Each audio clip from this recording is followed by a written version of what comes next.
Hey, Tech Guide Ninjas here. Hope you're having a good day today. So today we're looking at how to delete Pinterest comments.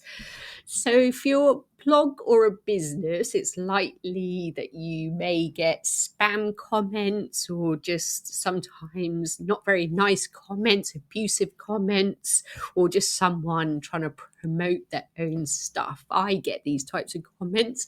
So I'm going to show you how you can delete them. So from your home feed, you want to click on the engagement tab and you want to find the comment on one of your pins that you don't like.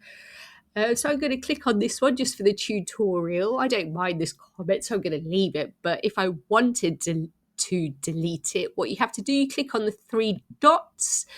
From there, you have some options. So you can click on delete and that will delete the comment. If it's a spammer, I would advise blocking that person. They will just create new spam accounts, but it helps a little bit than just deleting the comment. So that's how you delete comments on Pinterest. I hope that was helpful. Please like the video and subscribe to the channel. I will see you soon.